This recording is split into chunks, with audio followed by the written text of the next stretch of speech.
Hello বন্ধুরা, আপনারা কেমন আছেন? আশা করি খুব ভালো আছেন আর সুস্থ আছেন। আমিও খুব ভালো আছি।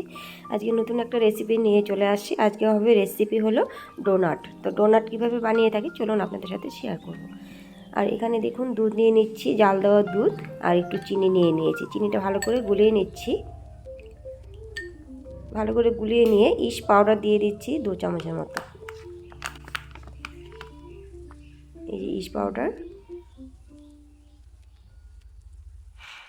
1 চামচ দিয়ে আর হাফ চামচ দিয়ে ভালো করে গুলিয়ে নিচ্ছি।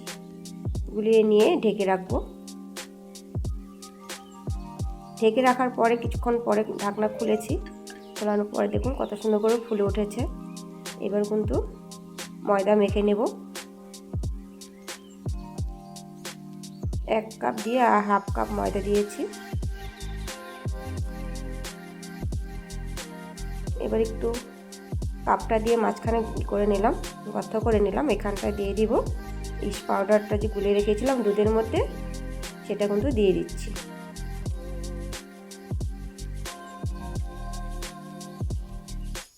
এবার কিন্তু ভালো করে মাখতে হবে।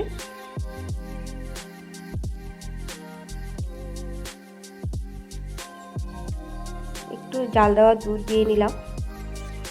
তো দেখলাম যে একটু দুধ লাগবে, এখানে কিন্তু জল অ্যাড করা যাবে না, দুধ দিয়ে মাখতে হবে। দেখুন কীভাবে ডলছি, এভাবে কিন্তু ডলতে হবে। এই যে অনেক সময় নিয়ে ডলতে হয়, যত ডলা যাবে তত কিন্তু ভালো হবে খেতে।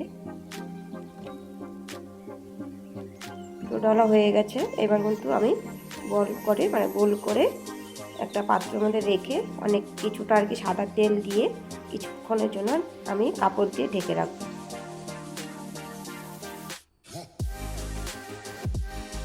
10 মিনিট পরে আমি ঢাকনা খুলেছি। দেখুন অনেকটা কিন্তু আরও ফুলে উঠেছে। এবার কিছুটা বাটার দেব 2 চামচের মতো।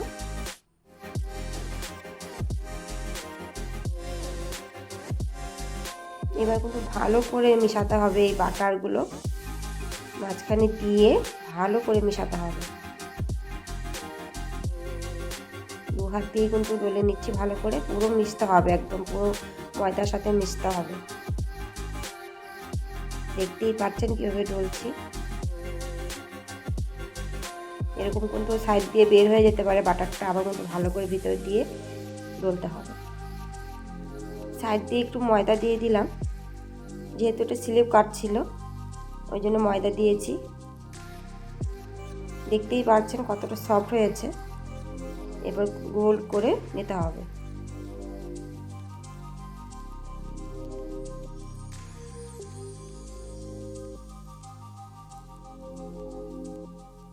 এই ডলাটাই কিন্তু অনেকটা সময় লাগে, আর বাকি সময় কিন্তু এতটা সময় লাগে না। দেখতেই পাচ্ছেন সুন্দর করে গোল করে নিয়েছি। নিয়ে এবার কিন্তু আরও কিছুটা বাটার লাগিয়ে দিলাম। আর আমার গলার সুরটা একটু অন্যরকম শুনতে পারবেন, আমার প্রচণ্ড সর্দি লেগেছে। এবার কিন্তু আমি বাটিতে রেখে দিয়েছিলাম কিছুক্ষণের জন্য, আবার বাটির থেকে নিয়ে তারপরে এই যে এবার কিন্তু এটাকে সুন্দর করে গোল করে নিতে হবে, মানে লম্বা করে নিতে হবে।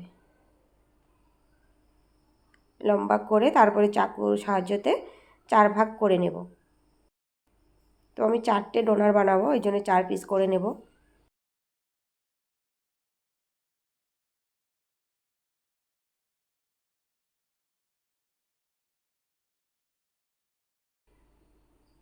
এবার গোল করে নিচ্ছি।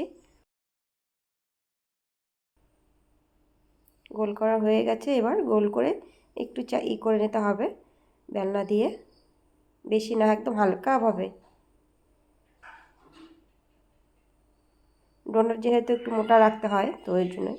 তো আমি হাত দিয়ে সাইডগুলো দেখুন করে নিলাম। এবার একটা জলের বোতলের মুখা দিয়ে মাঝখানে আমি গোল চিহ্ন করে নেব। এই মুখাটা একদম পারফেক্ট একটা মাপ হয়ে গেছে, দেখতেই পাচ্ছেন আপনারা। দেখুন কি সুন্দর একটা মাপ হয়ে গেল। একটা ডোনাট রেডি। তো এদিকে 3টে বানিয়ে নিয়েছি, আর একটা পরে বানাবো। এবার ভেজে নিচ্ছি।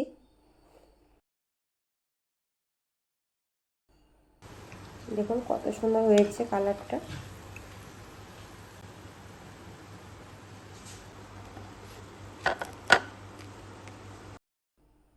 তো 3টে বানানো হয়েছে ডোনাট, আর একটা বানানো হয়নি, তো ওটা পরে বানিয়ে খাবো। তো 3টে আপনাদের সাথে শেয়ার করছি। তো এবার কিন্তু চকলেট লাগিয়ে নিচ্ছি। তো আপনারা কিন্তু অনেকভাবেই সাজিয়ে নিতে পারেন। তো আমার কাছে চকলেটটাই ছিল, ওই জন্য কিন্তু, আর চকলেটটাই বাচ্চারা খেতে ভীষণ ভালোবাসে, তার জন্য কিন্তু চকলেটটাই দিচ্ছি, অন্য কোনো কিছু আর দিচ্ছি না। এখানে অনেকভাবেই সাজানো যায়। তো আজকে আপনাদের সাথে আমি এই 3টে ডোনাট বানিয়েই এক চকলেট দিয়ে আর কি একভাবেই দেখাচ্ছি। আর অন্যদিন আরেকদিন যখন আমি শেয়ার করব আপনাদের সাথে, সেদিন কিন্তু আমি অনেক ধরনের মানে ডিজাইন করব আর কি, মানে ডিজাইন মানে অনেক ধরনের দিয়ে সাজিয়ে নেব, দেখতে সুন্দর লাগে। দেখুন, আর এই চিনির গুঁড়ো দিয়ে দিয়েছি, মিক্সিতে চিনি গুঁড়ো করে একটু দিয়ে দিলাম উপর দিয়ে। আর দেখুন কত সুন্দর সফট হয়েছে, খেতে কিন্তু হেভি হয়েছিল।